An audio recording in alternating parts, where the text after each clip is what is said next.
Hi, movie lovers.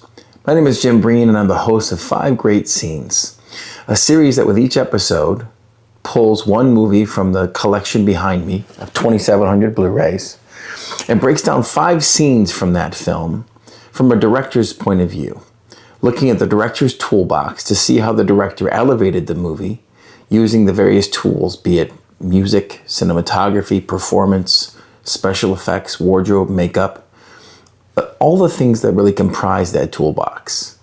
Now, I'm a director. I'm a graduate from AFI's Master's Conservatory in Directing, and I've been a writer-director for many years.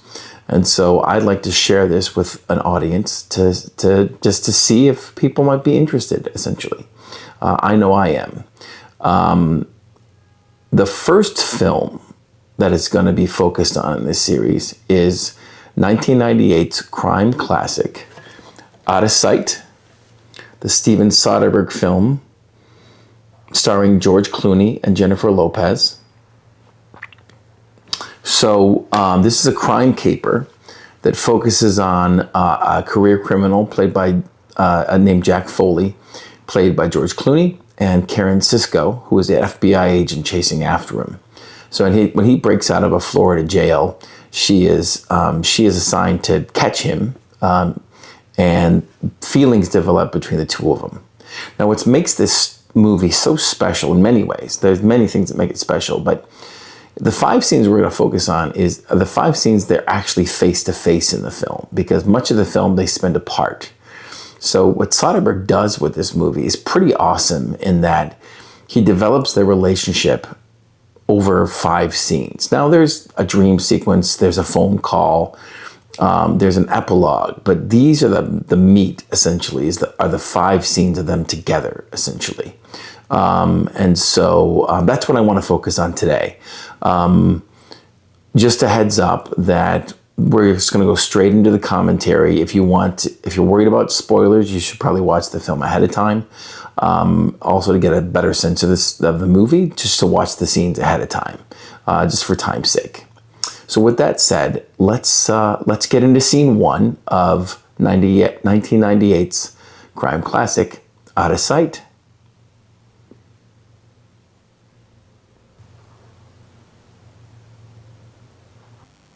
So we're now stepping into scene 1, right? And scene 1 is the trunk scene.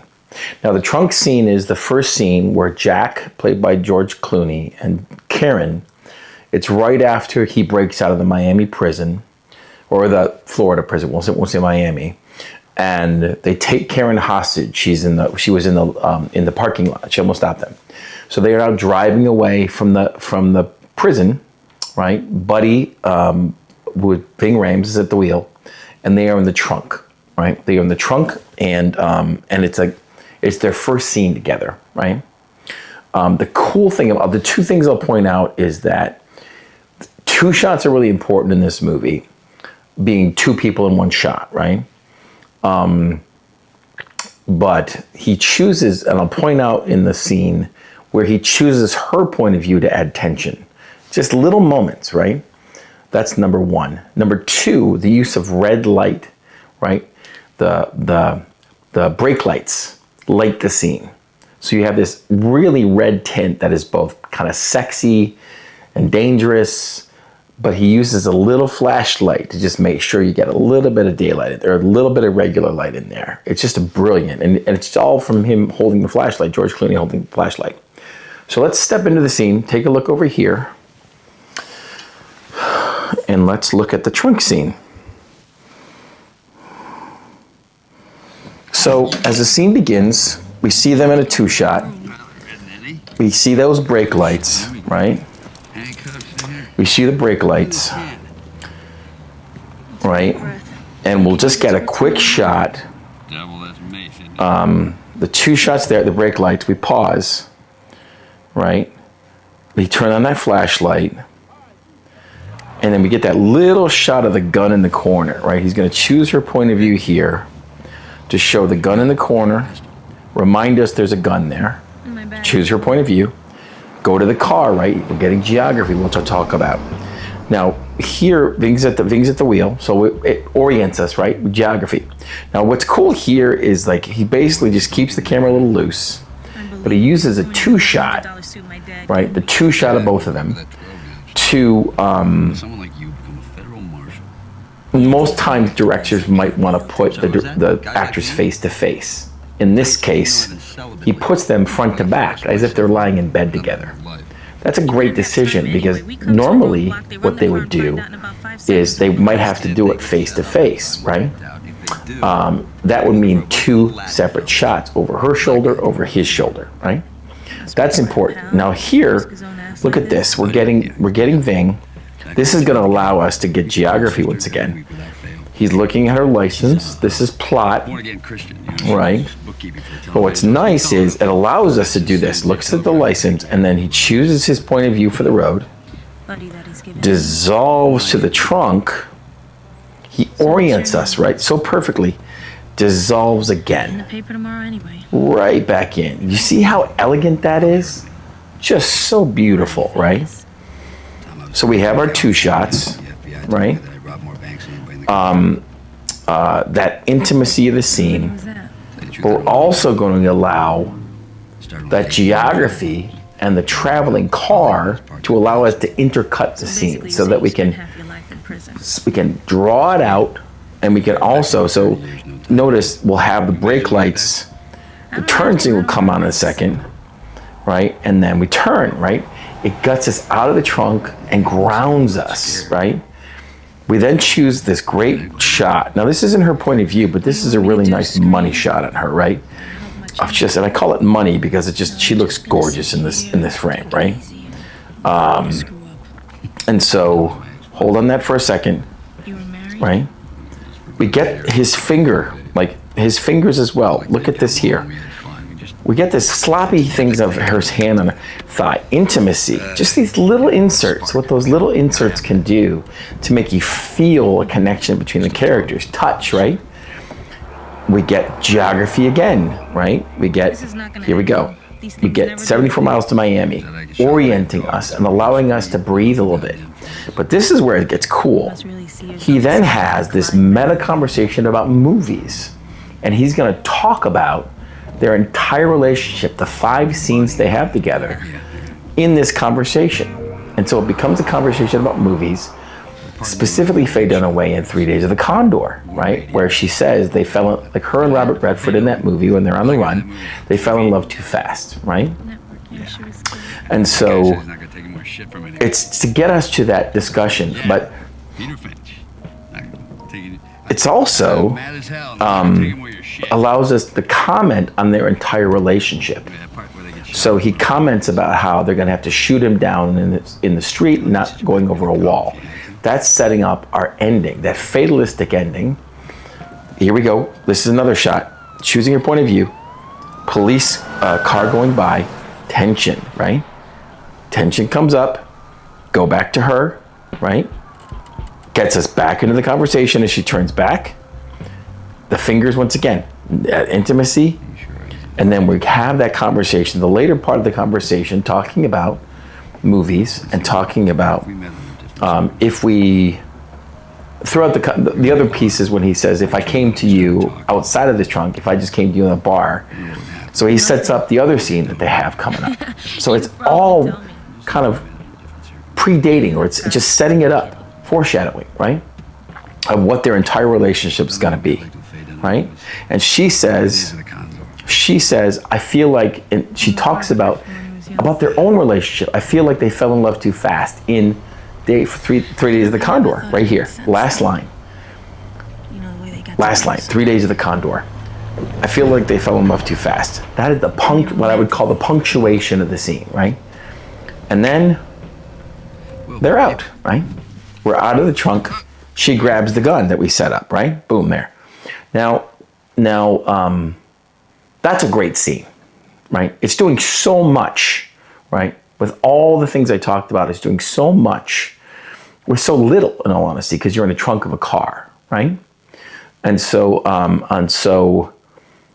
it's just elegant. It's it's specific, and it just shines. It's the first scene. So we're going to move on to scene number 2, which is the elevator scene. And that has a completely different dynamic, but it's the next step in that five scene relationship they're going to have. All right. So let's look at scene 2.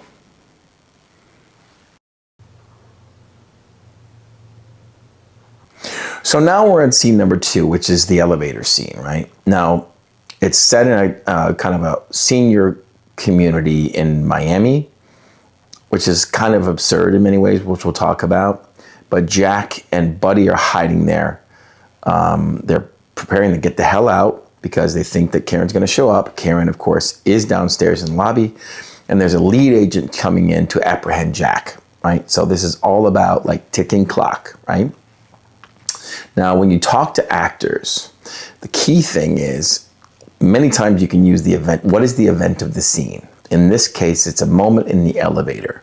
So there's all these bells and whistles, but it's really about this moment in the elevator. That's what we're serving here, okay? So all the cutting back and forth serves the elevator, right? This elevator moment. Second is we're going to notice how he handles the senior community so that because it's going to be an absurd moment, right? He's got to handle ground it and make sure the senior community isn't a cartoon, right? And so notice, we're going to start the scene in a second. Notice how he handles that. So let's get started in the scene. Adam's Hotel. You'll see it come up on the side here. So notice in this scene, we're going to cut to we're going to see Jack. Now, a prop can do a lot of things here, right? And the shopping bag is shoving things into a shopping bag says so much about the character. Not luggage, but a shopping bag. Shows you this man's in a hurry, right? But he also, look at foreground, background. Every part of this is one shot. Look how elegant that is, right? One shot. They're out the door to the elevator. We go from the lock, right? He's going to click the lock. Waist height. You've got these seniors sitting and all these FBI agents coming in.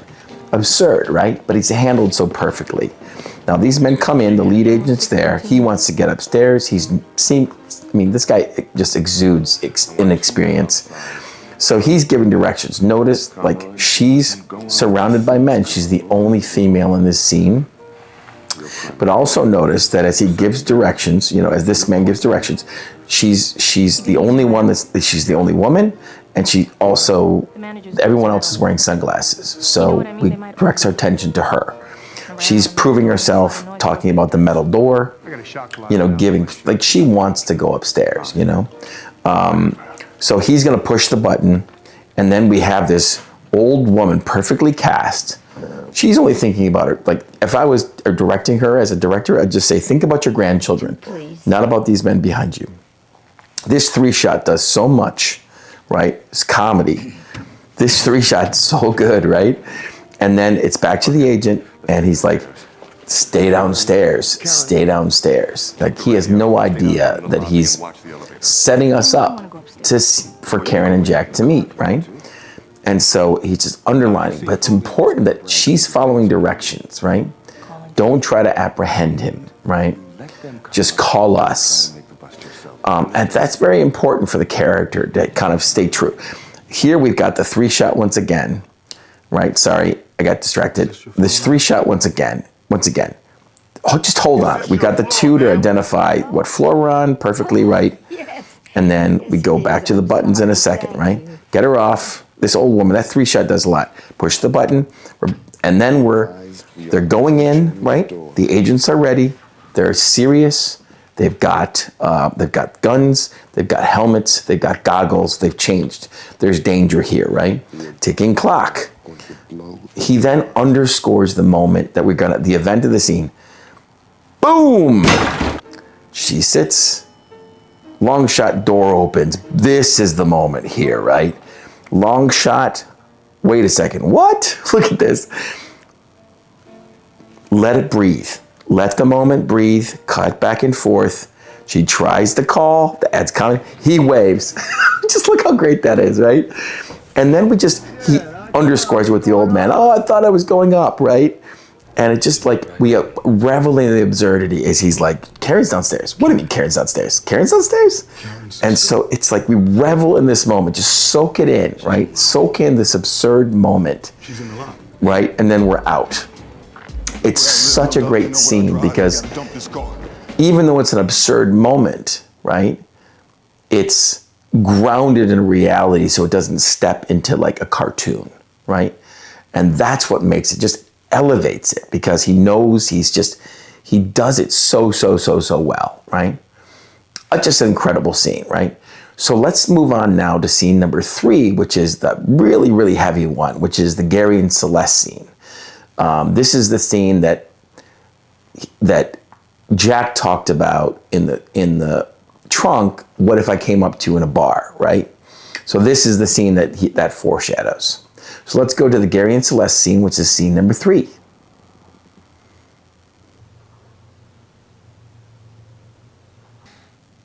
So we're now on to scene 3, and this is the Gary and Celeste scene. Gary and Celeste are the alter egos that Jack and Karen do in a game to act as other people, right?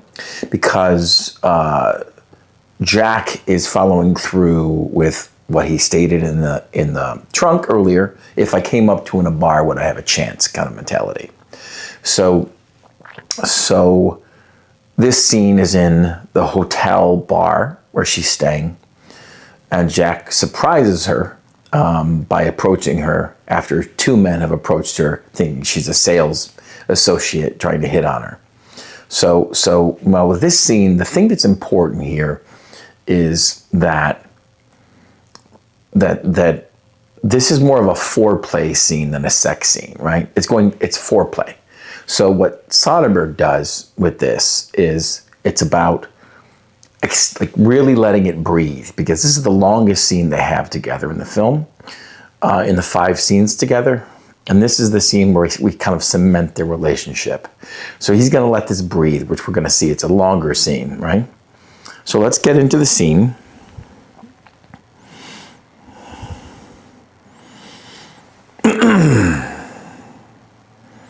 So we'll see, look over to the right again here. So we see her, we see him reflected in the glass, right? And so we see him in the glass, the snow behind him. This is a movie moment, right? This is his appearance, right? She's not expecting him. We then get her point of view before he sits down. That's such a wonderful entry into this scene, right? Because he surprises her, but it's also kind of otherworldly, right? So this scene is going to really heavily rely upon 2 shots, 2 of them in the same frame together. And you'll see this in this section here. This is one of the hero shots of the scene. The 2 of them, the snow behind him, the light between, as he talks to her and tries to convince her, essentially. Now, when you're talking to actors, you want to keep the direction to the minimum, right? And so for George Clooney's character, this is not a seduction scene, right? When you look at this and you're seeing them stare in each other's eyes, you're giving him, I would give him an active verb, right? So instead of to seduce, right, or to play or to threaten, it would be to convince. And more specifically, to convince her to do something she already wants to do, right? Now, in the case of her, in the case of Karen, in the case of Jennifer Lopez, she has a different motivation, or she has a different hurdle for him, right? It's act as if doing this is crossing a line for you, because she's raised by a cop, right? This is the center of her, this is her core. So he's not trying to seduce her, he's actually respecting her, and he's almost desperately trying to convince her, right? There's a little desperation there. It's not confident, and that's what endears him to us. That's what we're getting in this performance, is that kind of subtlety, right?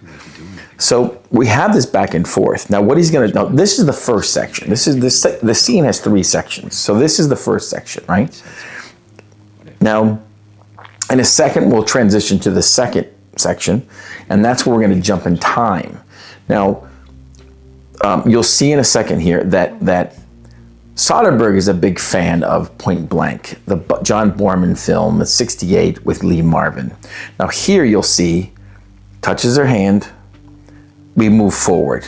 We're playing in time, like Point Blank, right? And so touch, right?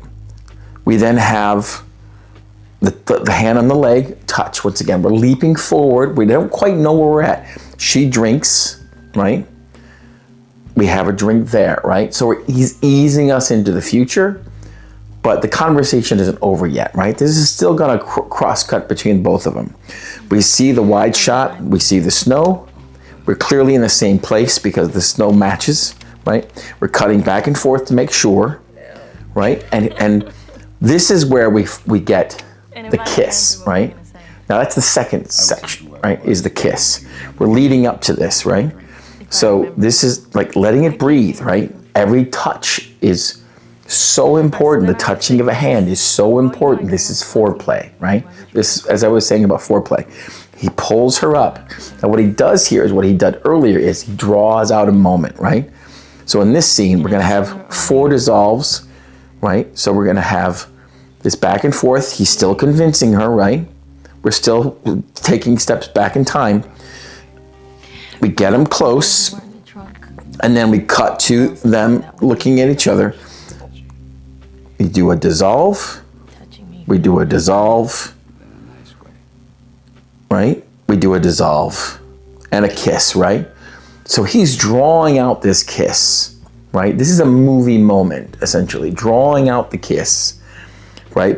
And that takes us to the next section, the third section. She takes her clothes off. He still hasn't convinced her, right? So we still don't know how they got there. He's playing with this, right? This is foreplay, letting it breathe. We go in, and this is the third section. And this for both of them is act as if you're like 18, 19, and you're playing kind of, I'll show me yours if you show, I'll show you mine if you show me yours, right? That's what this is. They stand across the bed from each other and slowly get undressed. And once again, drawing this out, playing with the foreplay, and we're still seeing the back and forth at the table. She still hasn't agreed to leave, right? We're gonna get that in a second. But we still get that back and forth because we only have a certain amount of time. They only have 5 scenes together. We get those staring at each other once again, that 2-shot closer, right? Those 2 shots are gold, right? So then You went to see her? she pulls her dress up, and he'll take his pants off. The game continues, right? But we're still gonna cut back to the cafe, to the bar, right? They get in, it's a game. They're laughing, they're having a good time. And that's the moment where she says, let's get out of here, right? She says, let's get out of here. Now we're ready to get in bed, right? The foreplay is finished. Yeah. Then we get this great shot, and now it's just getting the most out of this moment, paying off that foreplay as long as possible, right? Before the sex. So it's about just these kisses, and what he does, which is so perfect in an old Hollywood fashion almost, the fade out, right? But what he does is he does a freeze frame. He does a freeze frame here, right? And it goes to black. I mean, it's so well done, right? This is confidence. This is a director who is confident, right? And so the Gary and Celeste scene is really the beating heart of the 5 scenes, right? Because it's when they're truly connecting. It's when we have the kiss. We get the kiss, we don't get the sex scene. And so it's all about that foreplay, once again, all right? Now the next scene is the morning after scene where they have to redraw the lines to understand what this scene was, right? So let's go to scene 4 and talk about the aftermath of this scene, right?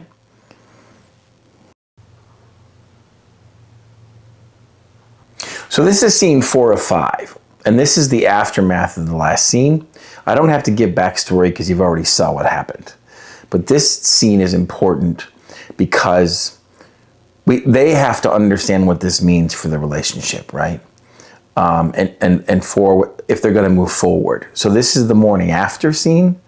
I think that's all it really needs. So let's step into it.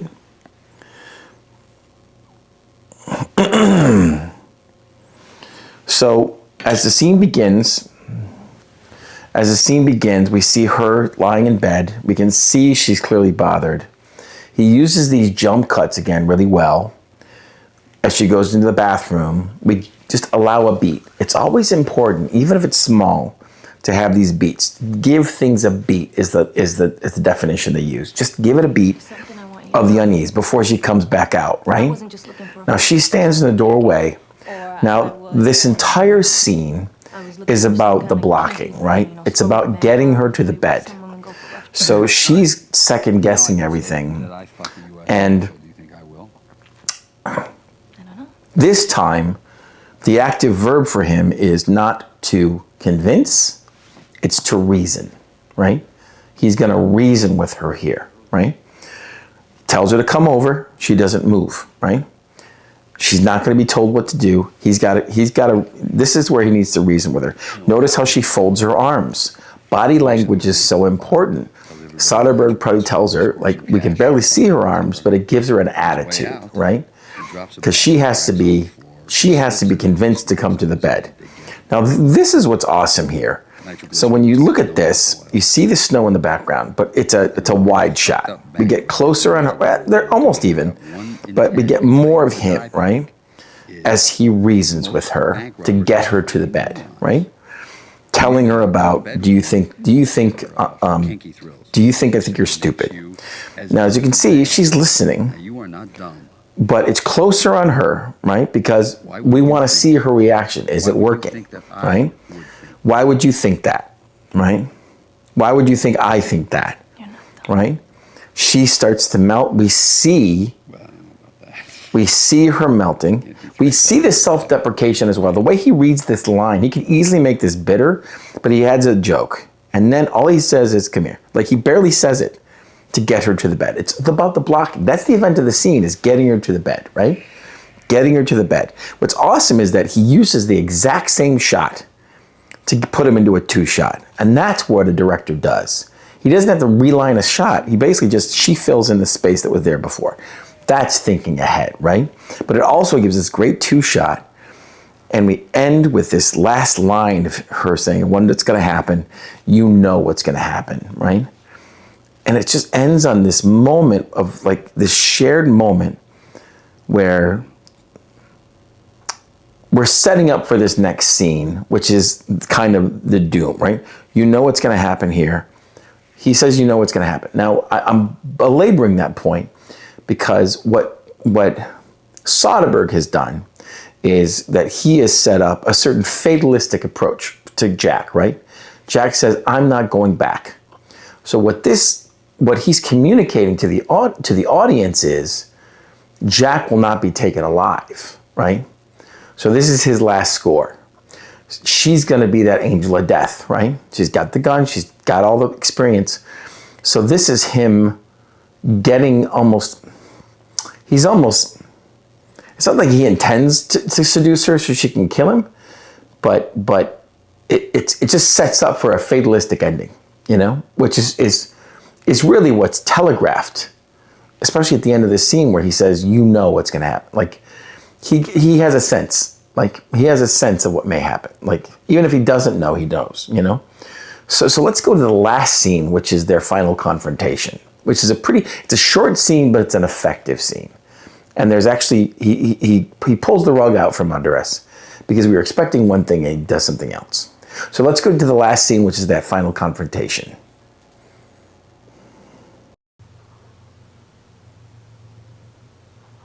So here's our final scene, right, between the two of them. And it's the final altercation on the stairs. The robbery has happened that they planned. It's gone bad.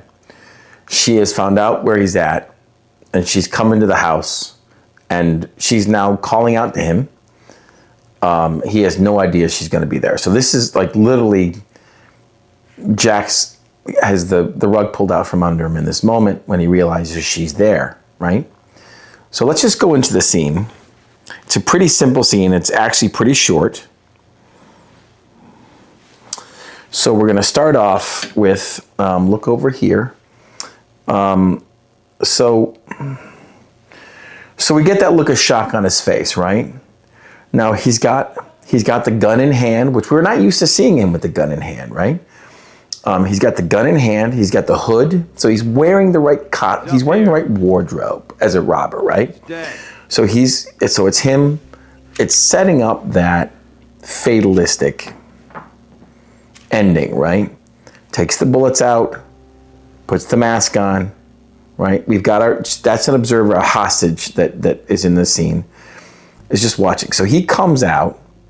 Now this stairwell is like, it's not realistic, right? It's really a set, but it allows us a clean line of sight. When they built this thing, it allows a clean line of sight.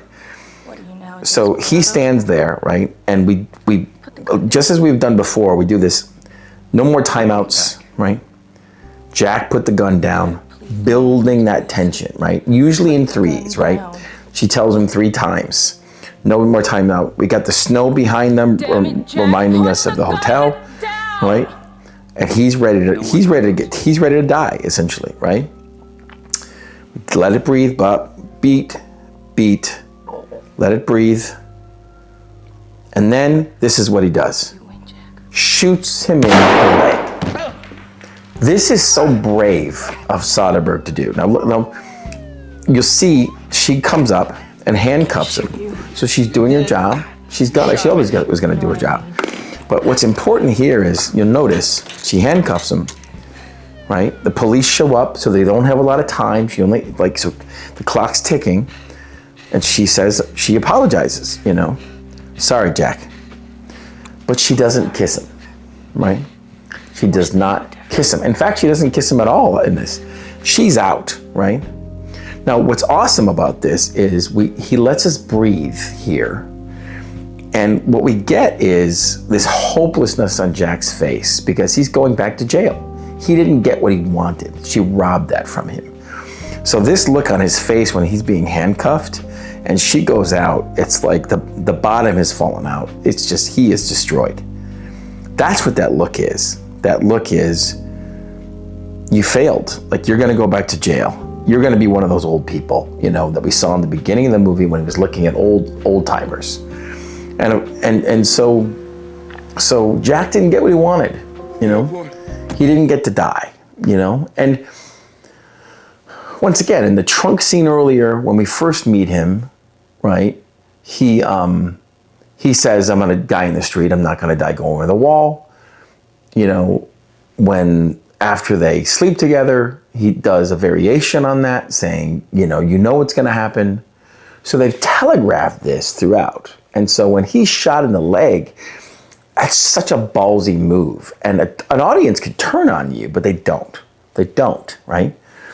And I think that's a real credit to this movie, that fatalistic ending is not given and the audience still connected to it, right? And so these are the things that I really love. And it's such a great, in looking at their relationship, it's unexpected and it's tragic and it's just such a beautifully executed scene, right? So let's step out and we're going to give you one final thought and get out of here, okay?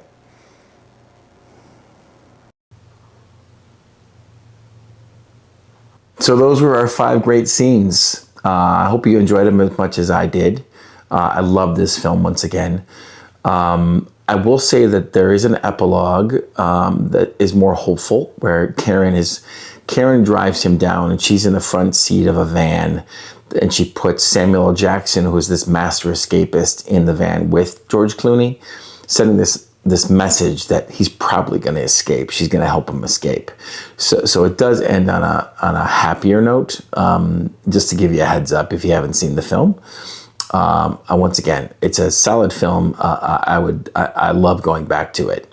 Now, what's next is I'll be posting, or I have posted 4 more episodes to Patreon. You can see this on YouTube. If you want, you can go to the Patreon page. I'll have links in the below to see the other 4 episodes that I'll be launching with this episode. The idea is that I plan to do about 2 a month to go along with the membership fees, and I'll be posting special stuff and film recommendations and things along the lines that I'll be sharing with Patreon members. Some of it will leak over to YouTube, of course, but Patreon is the main page that we're going to, pointing people to, that has most of the episodes. I'm still working out the schedule, so stay tuned. But because I do want to share stuff on YouTube, and I still want to offer these to people. I'm just kind of building the model right now. So hopefully you'll be patient with me. Subscribe, like, and I look forward to seeing you in the next episode.